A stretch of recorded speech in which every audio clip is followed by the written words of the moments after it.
Hello, Yeah. I'm Tim Boson, and I'm a professor of anthropology.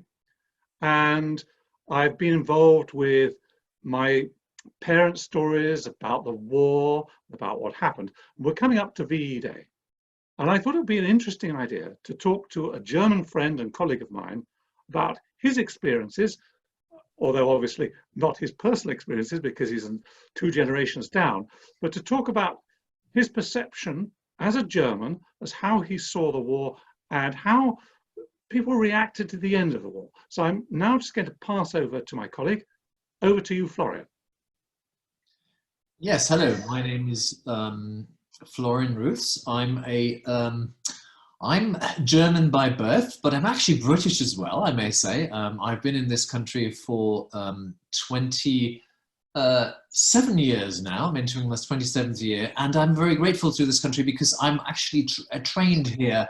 I originally did my medical studies in Germany, and then I became a psychiatrist in this country. So this country has offered me a lot of generosity with regards to developing my career here, and I'm eternally grateful for being here.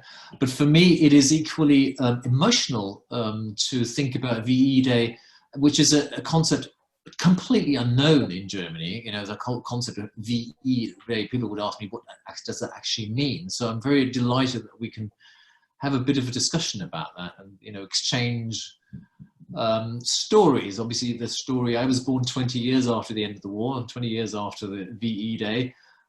So I've got no personal experience, thankfully, but I have got some anecdotes that I'd like to share with you, and perhaps they're meaningful to people out there.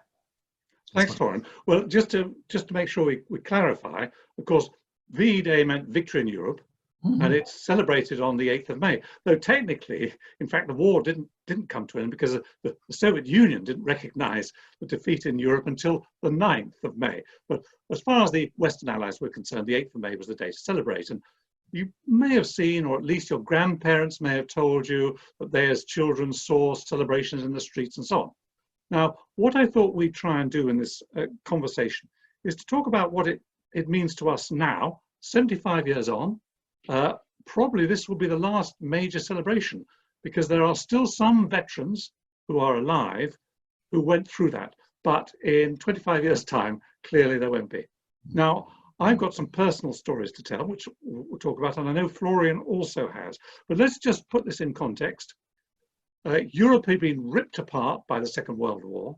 The Germans, under the Nazi regime, had conquered a lot of Europe, and then 1941 things started to go wrong for Germany with the invasion of Russia, which didn't work out, and then slowly and gradually the Allies came together. And of course, a very important point from the Allies' point of view was the joining of the war by America with its vast resources and the way it was able to help.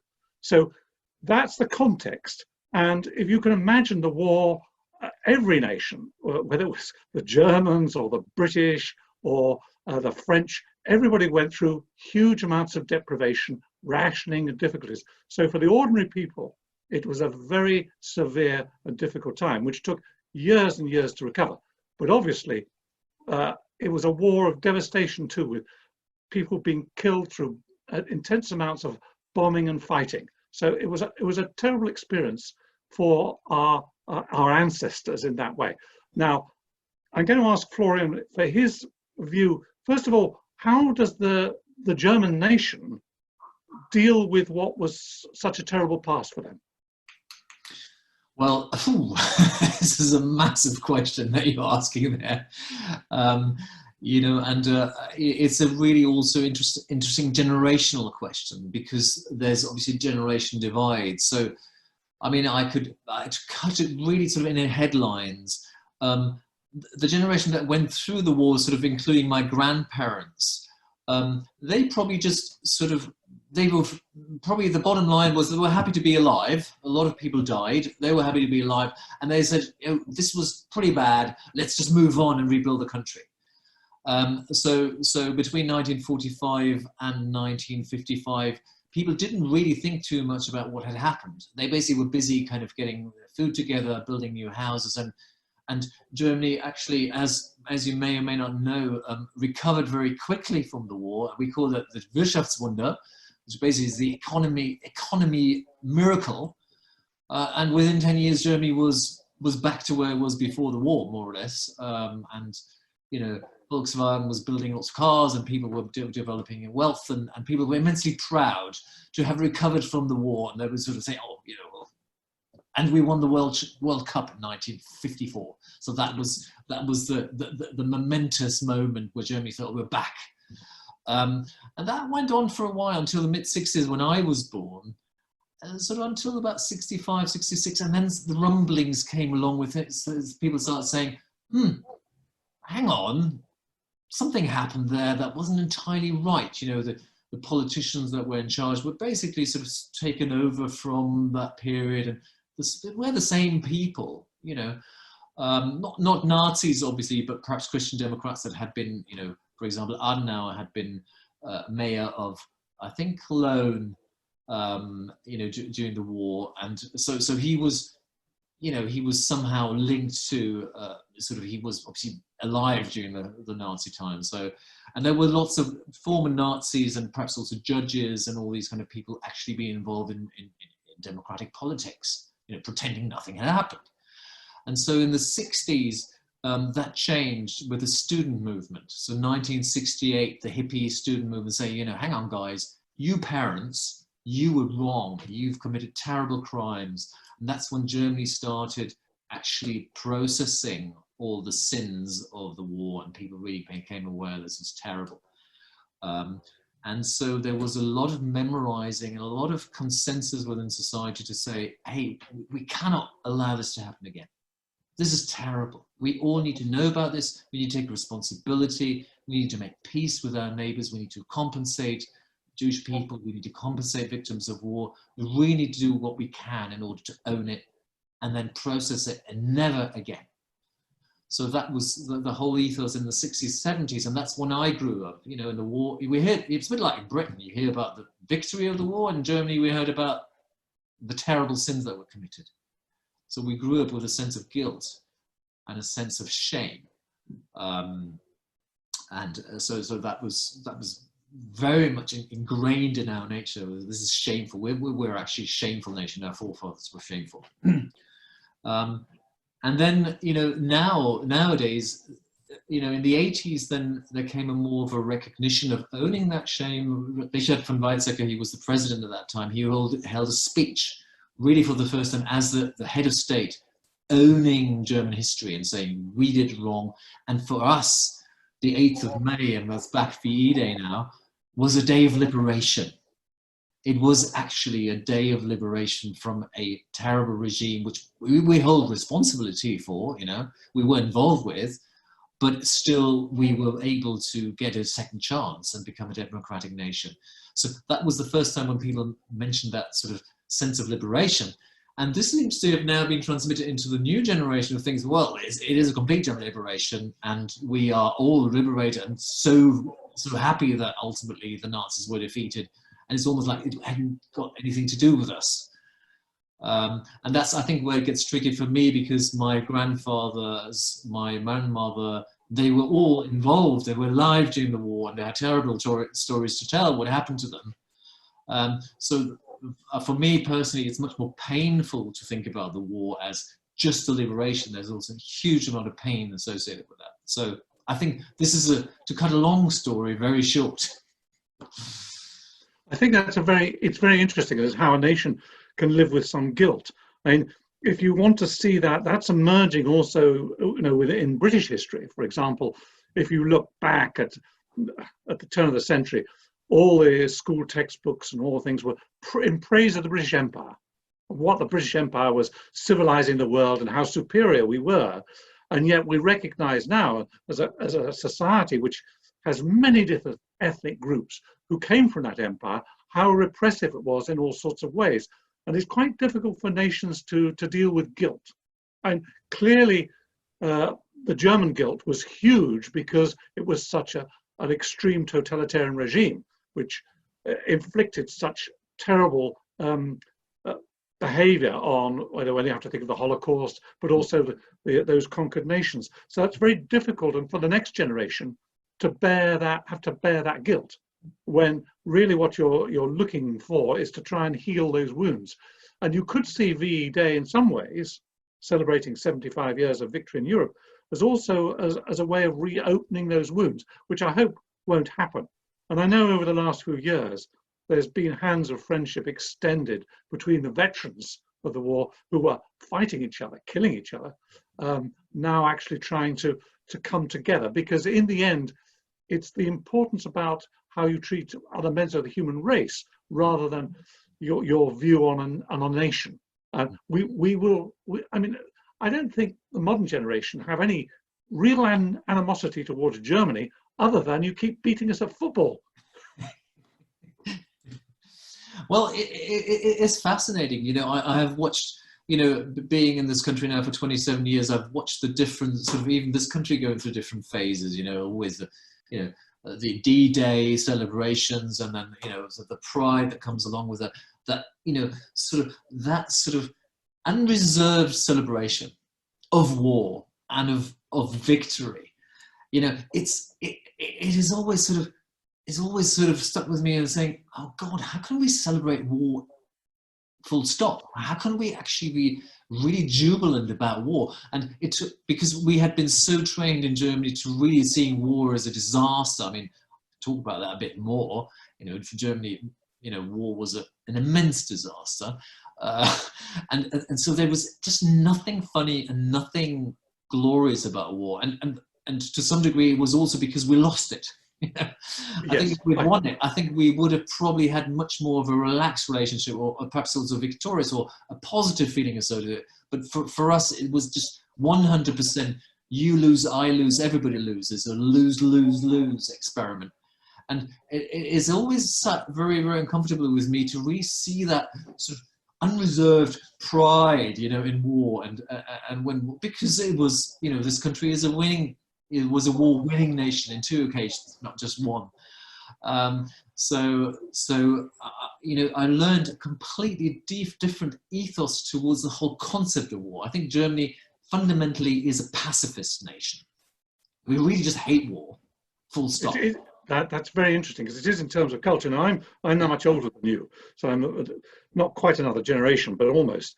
And my childhood, all the comics that we got as children were about how we beat the Germans. And they were stereotypical Germans, usually shouting Himmel or whatever it was, Raus, Raus.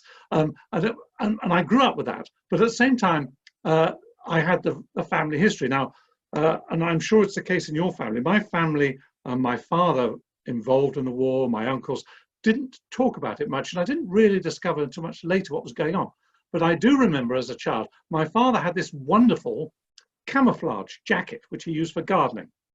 And it was a wonderful thick jacket with camouflage, green camouflage on one side. And then you could turn it round and it was completely white on the other side. And of course, he had been given it. It was a wonderful German jacket that somehow he got hold of. But to personalize, and I'll tell this story because it brings it home to me. I remember as a child, he always had a bad back, and he used to wear one of these terrible corset things. And as a child, you sort of grow up with this and think about it. And then much later in life, I managed to get him to talk about it. And I have to say, he probably had 3 or 4 whiskies. And he explained to me how he had been involved in the Arnhem campaign.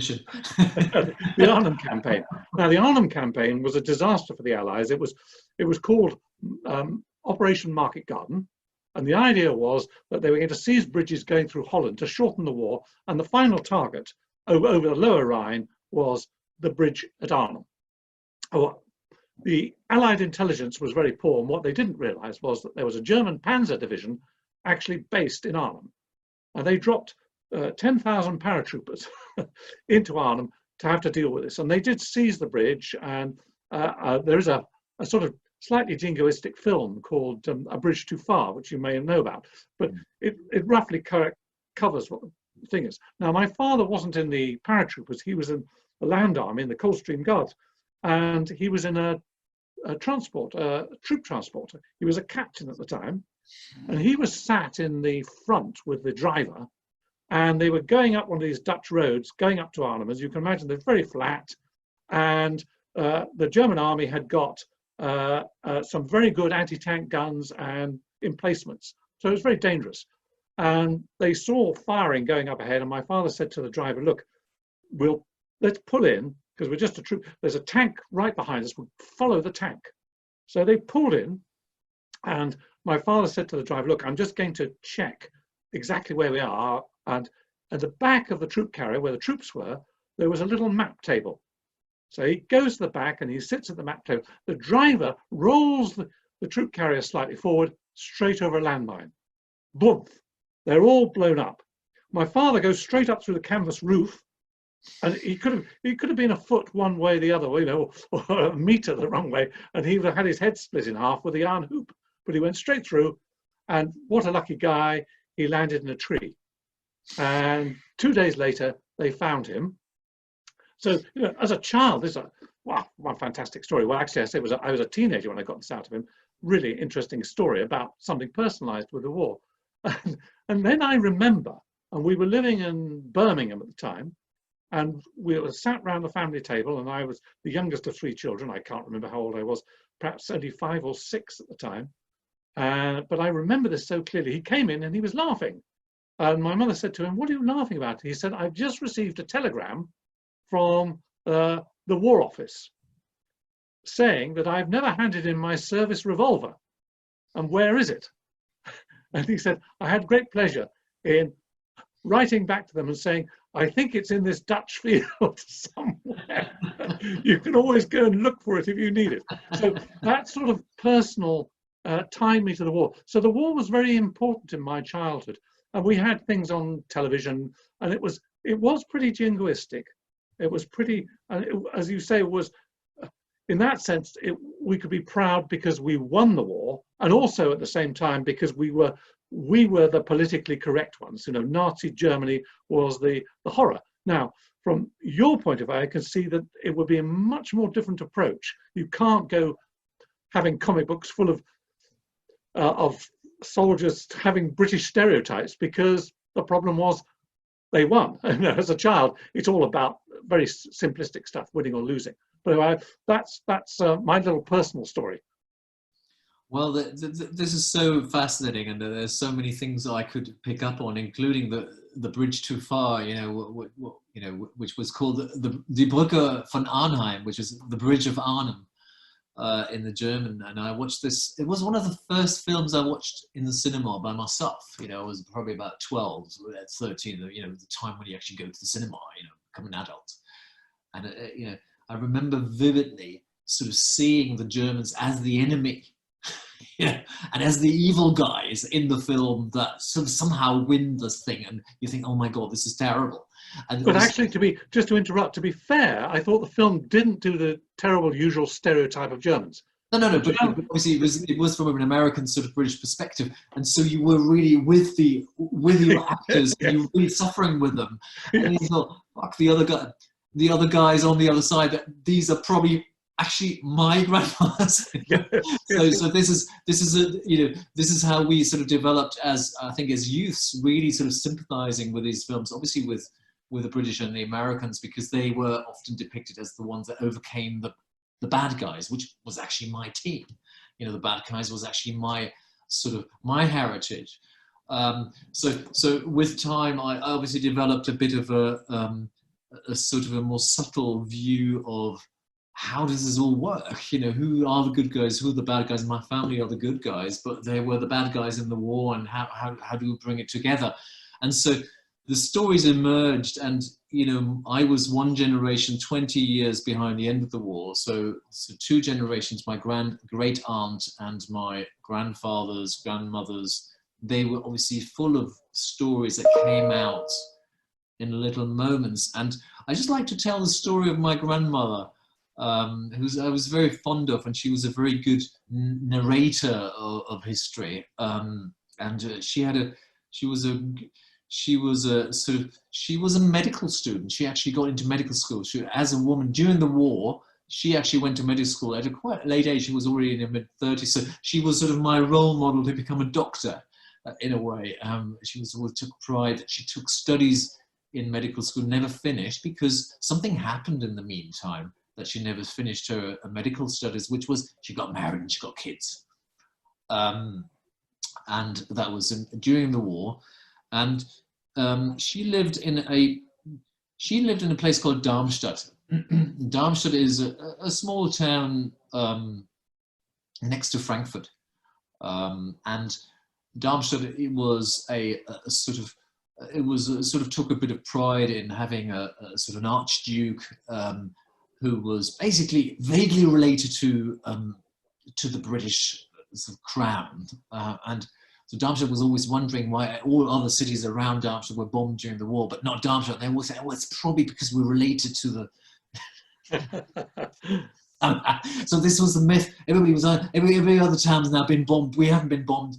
Why not? Oh, well, because of that. So these are the kind of little myths that went on before our September the 11th, my September the 11th, which was the September the 11th of 1944, and that was when Darmstadt's turn was to be bombed. And I had a quite sort of vivid description from another relative of mine of how that went, because I think it was a night bombing. And it's also very well described by Bomber Command, Max Hastings' book about bombing, which is very painful to read for me.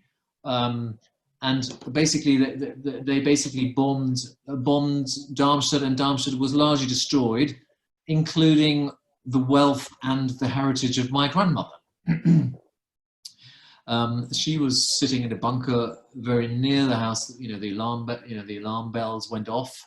You know, the sirens went off. She went and took what she called, I don't know what the translation would even be, the box that the Jewish people had when they were going to the Mount Sinai.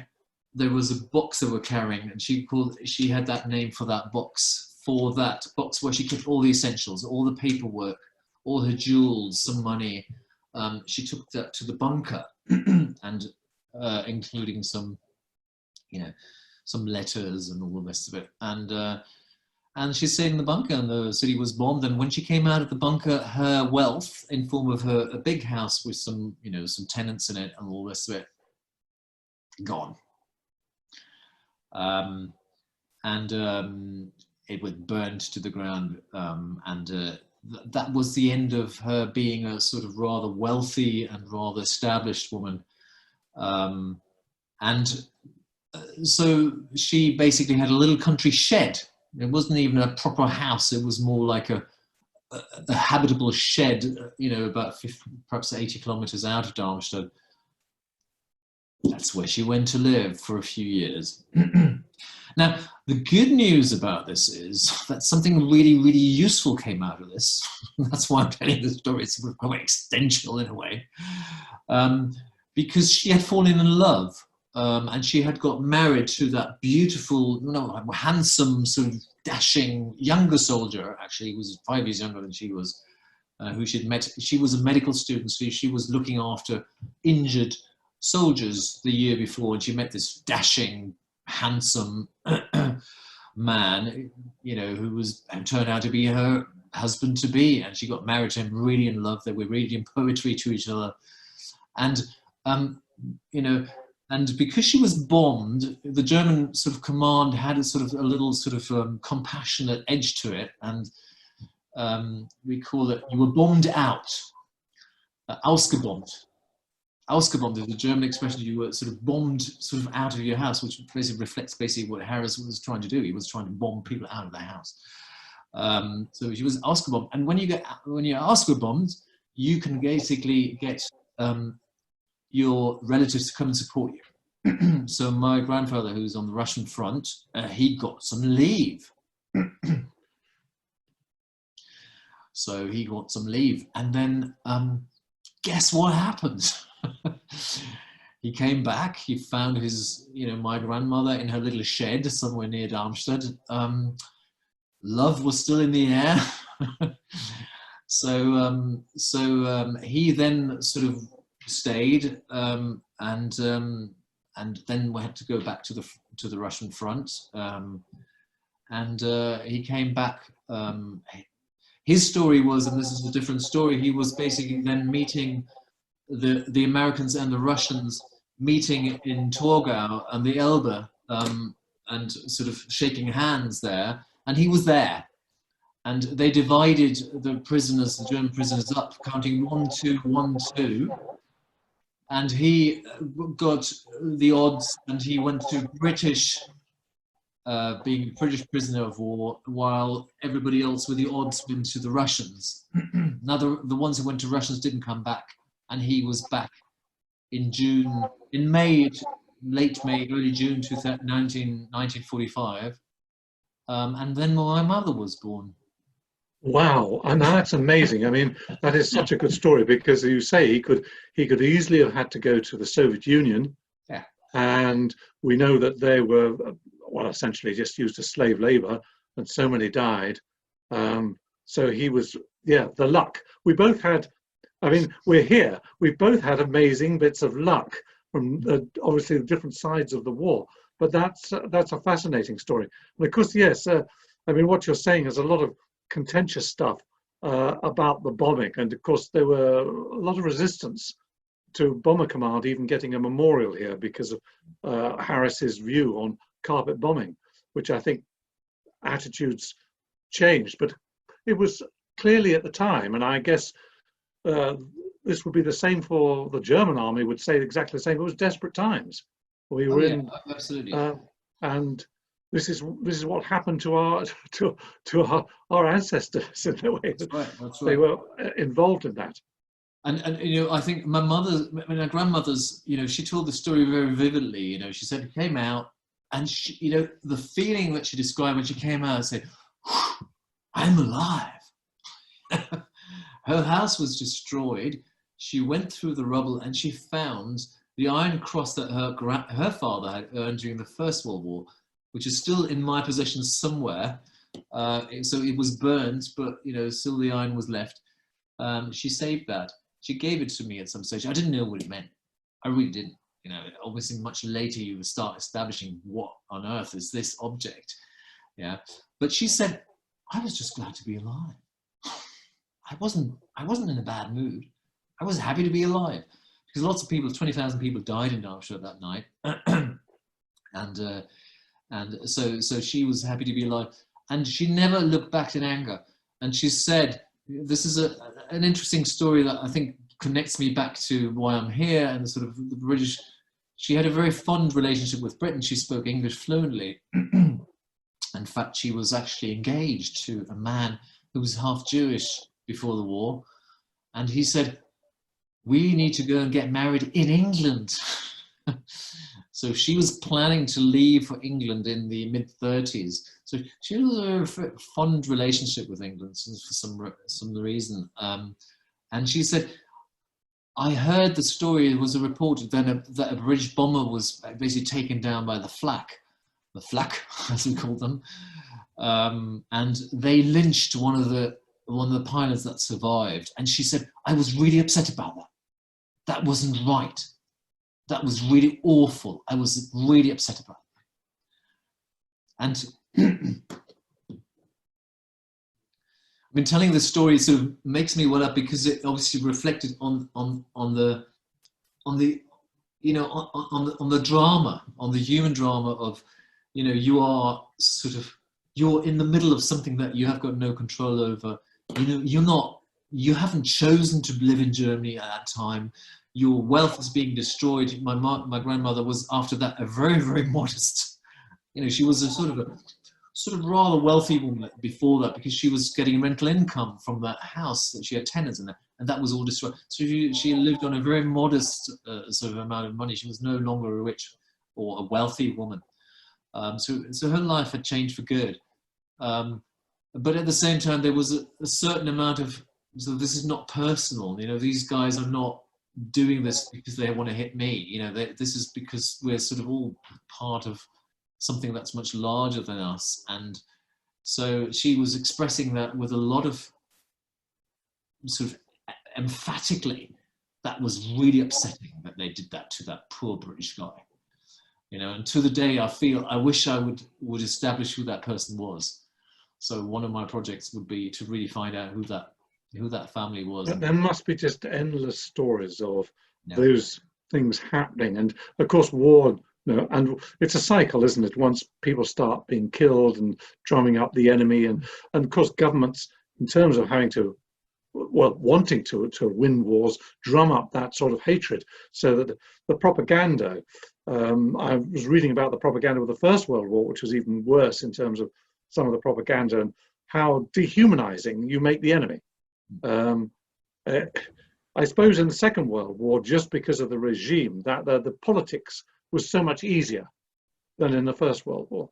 In the First World War, it was patriotism and jingoism, and what was that about? Was actually territory and power, and really, in some ways, quite banal issues. Whereas the Second World War was much more about an ideology and about how where the world was going. But of course, I mean, historians always link the German defeat in the First World War, which seemed to the Germans so unfair in the way that they were punished after Versailles. It links that to the rise of Hitler and the way he was able to manipulate his power to bring the German people along with him, because they felt they had been cheated. And that was very vivid in my family. So going back to that grandmother, she was born in 1907, the same year this house I'm sitting in was built. And so she was 7 years old when the First World War happened. And she has got vivid memory. She had vivid memory of people sort of queuing up to go to war. I mean, there was this really sort of, and I saw this also looking at British war films, there was this really masculine sort of enthusiasm. People were singing to go to war. She was describing people were singing in the street where they're so happy to go to war, because there was this sort of this almost like war being it's almost like going to the Olympic Games, We're giving them a good beating, We'll be back by Christmas and I'll send you cards from Paris. These are this was the ethos. And she really embodied that herself. She said, oh God, we were so happy, And I remember the enthusiasm, the pride of being in the army, and that masculine sort of heroic sort of ethos. It was just, and she told me the story. She told me the story of a 7-year-old girl really absorbing that energy, and I thought, oh my God, if she had understood, or if they had understood. But this shows the atmosphere in Europe. I mean, they couldn't wait to shoot each other. Yes. It's extraordinary, isn't it? But of course, I'm looking at the broader picture about human competition and how competitive we are. And we can't just think because we're rational beings, we can somehow just sort of sweep that under the carpet. Wars are based on a lot of animal instinct, and it's about winning, and it's about competing. That's why I argue that sport is so important. It's really important we compete in sport, because no one's going to get killed. We might lose some pride, we might feel annoyed, but actually you've got the competition, you've got that aggression coming out of your system or whatever it is, and you can take pride in winning without actually harming anyone. Whereas war is the political side of that, where you want to harm someone. That's a terrible human, and I don't think it's just cultural. I think it is actually part of the built into our genetic makeup to compete and to win. And you think, yes, the First World War, they were in all the countries queuing up to go to war. They believed in the patriotism. They believed that they should win. They believed that that was important. And when you think of the loss of life and how horrendous it was, you just think, how could they be so naive as to want to start that off over, what are they fighting over? Influence, power, territory? Crazy. Well, the more I learn about the First World War, I agree with you. I mean, it's almost like, it felt like a bit of a sort of complete underestimation of the loss of life, but it felt almost like a bit of a male sort of game. It almost felt like, let's just have a good bashing out there, and the atmosphere that comes through the films and through we hear about it initially but also what, you know, what sort of the likes of my grandmother described as a very emotional, it just stuns me. And it stuns the stuns Germans in general, because we have, after the Second World War, developed such a strong ethos of war just being wrong. You know, there's something fundamentally wrong with war. And so VE Day, you know, for me is always something where, you know, the celebration really doesn't arise. And, you know, this is sort of the contrast thing again. I think I think British people and probably American people just do not understand how utterly despicable we find the concept of war in Germany. I think, you know, there have been recent wars, you know, Afghanistan, Iraq, you know, Africa, you know, Libya, and, you know, every time it happens, the British say, come on, let's just send a drone in there, or send a few troops in there to support these people, just go in, just sort it out, get out. You know, and the Germans will always say, we're not going. we're not going, you know, we're not doing war. And the Americans, you know, in the Iraq, you know, in the second Gulf War, you know, the post 9/11 war, so the weasels in Europe, you know, they're too shy to go to war, and you know, they just don't understand. They don't fundamentally understand how utterly aversive war is for Germans, and that brings down to two elements. One is, obviously, we have got a long tradition of causing harm to our neighbours, being involved in war, and being sometimes successful, sometimes not, mostly not successful. Sometimes we were, you know, particularly with the French. Successful, inverted commas, you know, because, you know, it was always just sort of some sort of nationalistic, sort of painful loss of lives. But also then the destruction of Germany, and the pain that came along with that, and also the loss of you know, half, you know, probably the third of Germany was basically eternally lost, and people don't realize that either. That is also another element of, you know, the Germans didn't only lose the war, they lost a third of their country. Yeah. Where Germans had lived for, you know, hundreds of thousands of years, it was just gone. Yeah. So I think that's sort of another, you know, edge to the story. I think that there are two things. I mean, you know, as we're commemorating VE Day on the 8th, there's two things that come out of that. I mean, one is that it should be a commemoration not of the victory of the war, but of the celebration that it led to peace. Yeah. And from that, of course, the European Union was founded, and there hasn't been a war amongst the members of the European Union. Yeah. And that shows that you can actually, by working together, however flawed the European Union is, and clearly a lot of people in Britain think it was very flawed because they didn't want to stay in it, but nevertheless, in terms of the geopolitical situation, it has created a lasting peace within Europe. The other aspect is the really tricky one, and I can understand in Germany this would be difficult. Easier here because we won the war, so, you know, we can be victorious in a sense. But it's also, when do you need some defense, because the rest of the world doesn't think the same way. So how do you defend yourself against more aggressive nations who haven't suffered in the same way, or don't have the same culture or ideological perception? So you have to have armies to resist. Now, clearly, Iraq was a really interesting situation where intervention was about regime change, get rid of Saddam Hussein and so on. But of course, there was no real long-term understanding of what this would do to a country like Iraq, which was a made-up country. And so, of course, it fell apart into its different sectarianisms and has become a disaster in terms of political planning. So then Syria comes along, and the West, led by America as the most powerful democratic country, finds itself stymied. It doesn't know what to do, because it doesn't want to interfere, because Iraq had interfered and that failed. And yet at the same time, up until we've had all these other newsworthy items like Brexit and coronavirus, up until that time, the television newsreels were full of what was happening in Syria and the disastrous things. And people were saying, as they always do, why aren't we doing something? Like we should be interfering. And yet Iraq is a really good example of when interference can go wrong, and you can actually create a situation which, it may not be worse, but it's certainly no better than it was originally under Saddam Hussein.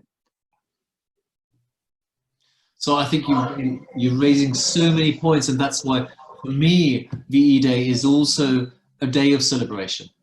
Yeah, and I think this is sort of how the German perception is slowly changing, and we're probably, as our forefathers that were in the wars, sort of dying out naturally, as they are here as well. 75 minutes. By the way, my mother is probably the European person that has lived longest through times of peace. So she was born in June 1945. So, 8th of May, June, she was about a month late. Otherwise, she would have been the European that has been living through the longest period of peace. So she stands for that longest. She has lived a life without a war. 75 years of it. And I think that's a major achievement. And as you say, I think there's two points I'd like to make, is that Germany obviously have made a strong commitment never to have a war again, never to attack any other countries, and to see war as something that is just not on. It's just not there anymore. So the banning of war and the inception of the UN, probably much more before the EU, UN, and with its Charter of Human Rights, very much coming out of also the terrible human rights sort of perceptions during the Nazi time, through the Nazi time, establishing racism, establishing denigration of others, separation from others as a principle, had to be balanced out with the Charter of Human Rights, and the banning of wars. I think that's what people don't always appreciate. Wars are illegal. Wars are no longer allowed unless there's special permission from the UN to do war. And so that ethos, I think, is such a huge achievement that came out of the Second World War and came out of VE Day. And I think that's very meaningful to me, saying, God, we've nailed peace. And so when people look at Germany from here, really seeing it as a nation that is deeply, really fundamentally committed to being peaceful in a very, very sort of deep, sort of rooted way, because we've really felt the pain of war, probably even more than British. The British obviously suffered during the war blitz, Canterbury, not Canterbury, what's the other? Coventry, I think. Coventry, I meant. Coventry, I'm not saying British didn't suffer. Blitz wasn't painful, but it was comparatively mild. It wasn't, but it was comparatively mild what happened to Germany and its destruction and its separation. And my grandfather, another story, lost his home country. He came from East Prussia, which is now actually in Poland. So the destruction through war has been so strong that there's a deep commitment in Germany to peace. There's a deep commitment to negotiation as the tool of resolving conflict. And that's what the EU is. When we think about the EU as a sort of product of the Second World War, product of VE Day, it is a negotiation tool, where we can talk about conflict. We don't like each other. How can we talk about it? We've got a problem with each other. You're richer than we are, or you owe us this, or you want this, we want that. How do we negotiate it in a way that we don't start killing each other again? And I think that's what people don't really understand in Britain. And I'm not blaming the British for it, because they obviously got a different tradition, different experience of the Second World War. It's victorious. It's great. We did a great job. For us in Germany, it has been a real destruction, a real sort of fundamental hate of war, which you know, that's why VE Day for me is a great day to celebrate, because it banished war as a legal tool of politics. It implemented human rights in the Human Rights Charter, and that has made life on Earth much better. It's interesting, isn't it? Because after the First World War, there was a view that there should never be another war. And of course, the League of Nations was formed. But there wasn't that sense of solidarity in Europe about what had happened. And certainly in Germany, there was a resentment in the way that it was treated at Versailles. And I think that we've moved on, I'm glad to say, in a way, in that sense that the Marshall Plan that was introduced after the Second World War was not about punishment, it was about rebuilding. And I think we've got to remember that. That element of wanting to punish Germany in the First World War was disastrous for Europe. And I think the EU, although it, as I mentioned earlier, it has all sorts of flaws, it makes it very difficult for people to take up arms against each other. There's so many mechanisms by which, as you say, you can shout at each other, you can get annoyed, you can do all sorts of things which are basically human, and they're only what we need to do as humans when we're upset and angry.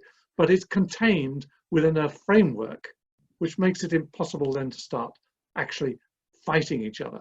And I think that's been the greatest achievement in some ways of the EU. And without making any sort of political point, because I know the majority in this country wanted to leave the EU on the vote, on the referendum, but there's still that very important relationship that Britain must keep with Europe to remember. And I think VE Day is important. We should celebrate those that brought about the victory in the war, because obviously Nazi Germany was a horrible state that had to be removed. But we should also commemorate the individuals who lost their lives. We should commemorate the families and what you were saying about the devastation. And no, of course, Britain suffered devastation, but nothing to the extent that Germany suffered devastation. And it's trying to empathize without necessarily justifying. It's trying to empathize to understand that is an important way forward. That's why this conversation is important, because I mean, I know you're a bit of an Anglophile, so you're prejudiced a bit, but that's an important conversation, because we cannot, we should not, we must not ever get sucked into some sort of rivalry or political contention that leads to us trying to kill each other again in the future. And I think this is so important, and I think we're at a real sort of a point where the lines may be shed in very, very difficult ways, because I feel that we are at the verge of re-entering a zone that feels very much like pre-First World War, where national states just think, oh, we're this, we're Germans because we're good at sort of building cars, and we've dealt with COVID so much better than everybody else, and we're British, we've got the best health system in the world, we dealt with so much better than everybody else. And the French, obviously the French are always the best in the world anyway, because they've got the best food and they've got the best health service. So I think there's a real risk that we're losing that sort of sense of cooperation, including the Russians, by the way. I mean, I've had so many long conversations with my Russian friends I met here in London, and beautiful people, and Russia has suffered so much during the war. If we think about the destruction of Germany, fair enough, it's my home country, but my God, was Russia destroyed. My God, was Poland destroyed. And the beautiful people I've met from Poland, who don't necessarily tell their story, but I know they've suffered so much being pushed between Russia and Germany, and what they've been through in the war, complete rubble, out of Warsaw, and, oh my God. So what I'm trying to say is, my fundamental belief is that, if we seize VE Day, for me, I wish we could do it as a celebration of ending of wars. Convert from a victorious nation, sort of having won a war, great, fantastic. But could we just celebrate the end of any war? So the end of war as a means to particularly deal with our problems that we have in Europe. I think that would be would be such a lovely coming together of all nations, because we cannot afford another one of these. It's just, it's the next war. We've lost 50 million in the last war. We're going to lose 5 billion in the next one. I mean, it's just ridiculous. Well, we've got such sophisticated weapons now. You're right, it would be so disastrous. But you've raised an interesting point, and we've seen this happening across the world, not just in Europe, the rise of nationalist, popularist movements, where it's so easy to blame somebody else for your nation's woes, your tribe's problems. And that has been very worrying, that there's a lot of that sense that, oh, it's someone else's fault that we're not economically better off, or the world is not better. And no, it's the old chant. They're taking our economy away from us, our work away from us. Migration has in a sense heated up that issue of populism and nationalism. We've seen it clearly in America with Donald Trump. We see it in France with Marine Le Pen. We see it in Poland. We see it in Hungary with Orbán. We see it in Turkey with Erdogan. And of course, the most powerful man in the world at the moment as an individual, President Putin, who is very jingoistic and militaristic. The seizure of Crimea, the support of eastern Ukraine against the Ukrainian government, and so on. So, and then you get even worse if you move into the Middle East with what's going on in Syria, with Iran, Saudi Arabia.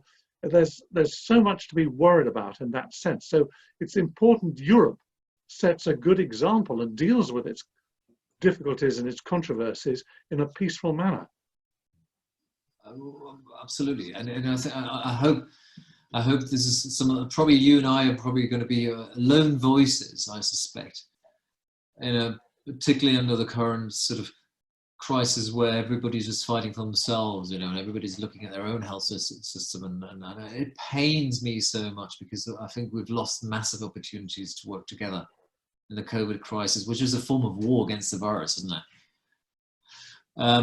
But really sort of thinking that there is no alternative to cooperation. I think if there was an alternative, I think people would do it. But, if we think there is an alternative to cooperation, it's just wrong. There is none. And it is a pity that, the leadership of that sense of cooperation needs to be in Europe. It needs to be Central Europe. It needs to be in Britain. It needs to be in France. It needs to be in Italy. It needs to be in Germany. It needs to be among the great cultural nations, the great cultural hearts, the Spanish, the Polish, the great cultural hearts of Europe, that we are ahead of the game with regards to what's happening in Russia. And we are ahead of the game, unfortunately, and with a bleeding heart. I'll, say this with what's happening in America. America, who we've looked towards for the last 73 years or 72 years as a leader of the Western world, as a leader of liberal thinking, as a leader of human rights, as a leader of peace. Even if you use force to implement peace, still peace. And now look at where they've got to. They will be looking back on themselves saying, how could we get to this shameful position that we're finding ourselves in as a nation? Yeah, so it rests with us. It rests with us. There's nobody else to really stand up for the values of peace, for the values of cooperation, for the values of human rights. It rests with Europe, and and I say this with a real sort of pride on, to some degree, of being European. And the migrant crisis was such an example of how Europe, even fighting each other, still standing together, somehow absorbing some of these terribly unfortunate people that come to Europe. And you remember in 2015, Germany opened its borders to about at least 1 million, refugees that settle in Germany. 1 million. I think that's a very positive area. We are a competitive species, but one thing that makes us quite unique is the level at which we are able to cooperate. Yeah. And I think that's a really important message. I really enjoyed talking to you, Florian. It's been an interesting conversation, and I hope that we've shed some sunlight when we remember that VE Day is not just about triumphal flag waving. It's also about bringing peace to Europe and the chance for Europeans and all across the nations to cooperate and look forward to a peaceful future. Thank you very much indeed. Well, thank you, Tim, for having this conversation. And I'm so sad it ends already, but an hour is probably enough of us.